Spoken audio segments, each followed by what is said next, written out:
बिहार में बड़े सियासी फेरबदल की तैयारी चल रही है और खबर यह है कि मुख्यमंत्री नीतीश कुमार राज्यसभा जा सकते हैं। ऐसे में डिप्टी सीएम सम्राट चौधरी या श्रवण कुमार या किसी और नेता को सीएम बनाया जा सकता है। इसके साथ ही नीतीश कुमार के बेटे निशांत कुमार के डिप्टी सीएम बनाए जाने की भी अटकलें जोर पकड़ रही हैं। इस बीच नीतीश कुमार ने जेडीयू के सभी विधायकों को पटना बुलाया है। आज ही जेडीयू बड़ा ऐलान भी कर सकती है। अमेरिका और इजराइल ने एक बार फिर से ईरान पर बमबारी शुरू कर दी है। तेहरान समेत ईरान के कई शहरों पर भयंकर एयर स्ट्राइक हो रही है। अमेरिका और इजराइल इस वक्त ईरान के कुर्द इलाकों पर भी बम बरसा रहे हैं। इजराइल ने दावा किया है कि उसके फाइटर जेट ने तेहरान में घुसकर ईरानी याक 130 फाइटर जेट को मार गिराया है। इजराइल के फाइटर जेट अभी लेबनान के बेरूत में भी हवाई हमले कर रहे हैं। इजरायली फौज बेरूत में हिजबुल्लाह के ठिकानों पर बम बरसा रही है। ईरान ने आयतुल्लाह अली खामेनी के मौत के बाद अपना नया सुप्रीम लीडर चुन लिया है।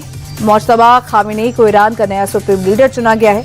मुज्तबा खामेनी आयतुल्लाह खामेनी के दूसरे नंबर के बेटे हैं। खामेनी का बड़ा बेटा हमले में मारा जा चुका है। अब ऐसे में खबर आ रही है कि ईरान के स्पेशल असेंबली में ये चुनाव हुआ है। मुज्तबा के इस्लामिक रिवॉल्यूशनरी गार्ड्स में गहरी पैठ है और उसके ही प्रेशर के कारण मुज्तबा को नया सुप्रीम लीडर चुना गया है।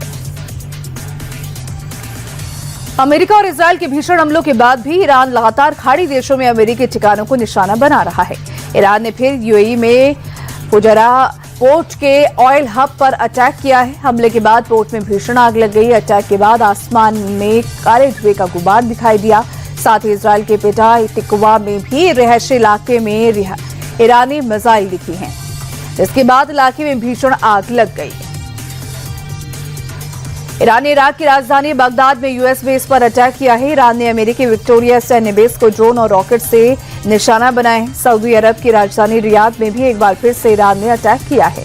वहां ईरान ने अमेरिकी दूतावास को टारगेट किया। हमले से परिसर में आग लग गई और भारी नुकसान भी हुआ है।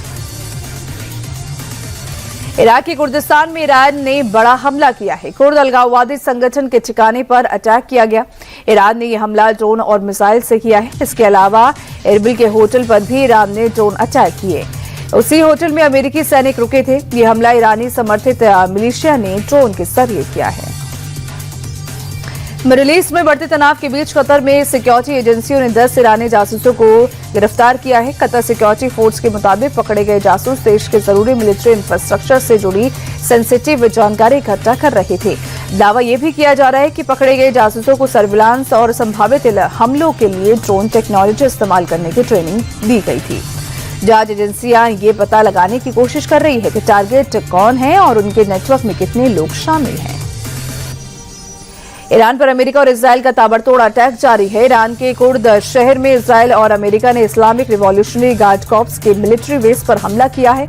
इस हमले में ईरान का मिलिट्री बेस पूरी तरह से खंडर में तब्दील हो गया। सड़कें मलबे में बदल गई तो वहीं हर तरफ मलबा ही मलबा नजर आ रहा है।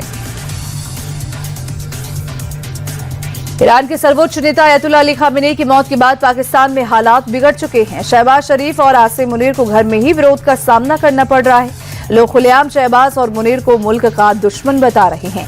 खामेनी की मौत के बाद इस वक्त पूरा पाकिस्तान सड़कों पर है।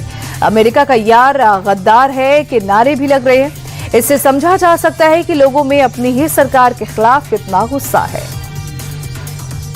अमेरिका ईरान जंग के बीच पाकिस्तान ने बड़ा दावा किया है। पाकिस्तान के विदेश मंत्री इशाक डार ने दावा किया कि उसने अमेरिका और ईरान के बीच बातचीत शुरू कराई थी। पाकिस्तान के विदेश मंत्री ने अमेरिका और ईरान के बीच मध्यस्थता की पेशकश की। विदेश मंत्री इशाक डार ने संसद में इस्लामाबाद में बातचीत कराने का प्रस्ताव रखा है। इशाक डार ने कहा कि वो पहले भी दोनों को टेबल पर ला चुके हैं। मिडिल ईस्ट में तनाव के 5वें दिन धीरे धीरे जिंदगी पटरी पर लौट रही है। कुछ फ्लाइट्स के संचालन से खाड़ी में फंसे लोगों ने राहत की सांस ली। दुबई से मस्कट के रास्ते फंसे हुए लोग दिल्ली एयरपोर्ट पहुंचे, जहां परिजनों ने नम आंखों के साथ उनका स्वागत किया।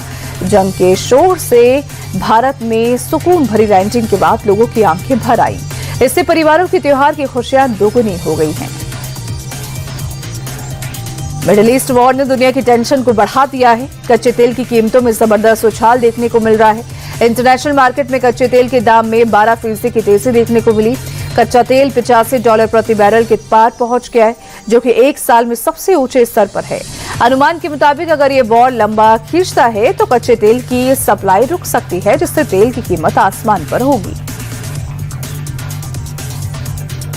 ईरान जंग को लेकर उद्धव ठाकरे की पार्टी का बयान सामने आया है। उद्धव ठाकरे की पार्टी का कहना है कि ये जंग अभी खत्म नहीं होगी, बल्कि ये युद्ध लंबा चलेगा। शिवसेना यूबीटी के नेता संजय राउत ने कहा है कि वो इतिहास के स्टूडेंट रहे हैं और ईरान की कौम को जानते हैं। ईरान की कौम लड़ने वाली कौम है, वो पीछे हटने वालों में से नहीं है। उन्होंने जंग के लिए मोदी और नेतन्याहू को जिम्मेदार ठहराया और कहा कि जंग लंबी खींचती है तो तेल के दाम बढ़ेंगे और महंगाई भी बढ़ेगी। ईरान पर अमेरिका और इजरायल के हमले के बाद पेट्रोल और डीजल महंगा होने या खत्म होने की आशंका के कारण महाराष्ट्र के छत्रपति संभाजीनगर जिले में वाहन मालिकों में डर फैल गया है। इसी डर के कारण देर रात बड़ी संख्या में लोग पेट्रोल पंपों पर पहुंचकर ईंधन भरवाने लगे। शहर के लगभग सभी पेट्रोल पंपों पर लंबी कतारें देखी जा रही हैं। पेट्रोल पंप डीलर्स एसोसिएशन ने नागरिकों से अफवाहों पर ध्यान न देने की अपील की है। हिमाचल के शिमला में होली पर गजब का क्रेज देखने को मिला। बड़ी संख्या में लोगों ने एक दूसरे पर अबीर गुलाल लगाया। होली की मस्ती में लोग झूमते गाते नजर आए। डीजे की धुन पर भीड़ ने जमकर रंग जमाया। एक एक जगह पर हजारों की भीड़ ने रंगों के त्योहार का जश्न मनाया। गुजरात के मेहसाणा में एक बड़े ही गजब तरीके से होली खेली गई। इस इलाके में एक दूसरे पर सब्जियां फेंककर होली खेली जाती है। बच्चे एक दूसरे पर बैगन आलू फेंकते दिखे। इस फ्रेंडली फाइट में होली की खुमारी साफ नजर आ रही है। एक दूसरे पर हथगोले की तरह सब्जियां फेंकी जा रही हैं। भीड़ ने उत्साह और रौनक के साथ ये त्योहार मनाया। होली के दिन जम्मू कश्मीर के एक इलाके में भीषण आग लग गई है। श्रीनगर के दाची गांव साइट के पास जबरान जंगल में आग लगने से हड़कंप मच गया। पहाड़े से दूर दूर तक आग की लपटें नजर आई।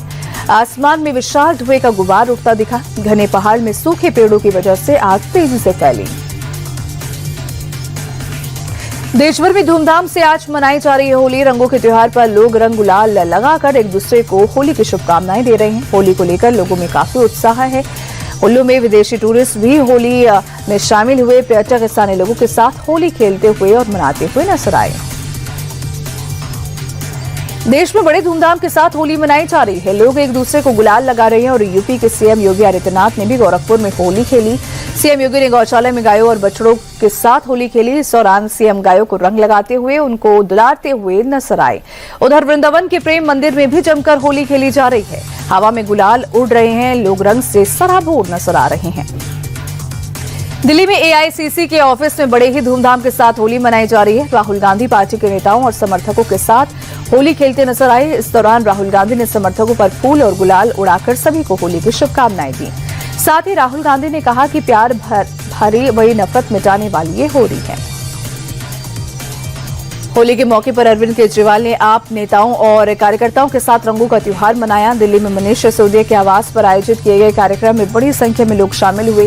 होली के रंग में डूबे अरविंद केजरीवाल देशभक्ति गानों पर जमकर थिरकते नजर आए और हाथ उठाकर लोगों को अभिवादन भी किया।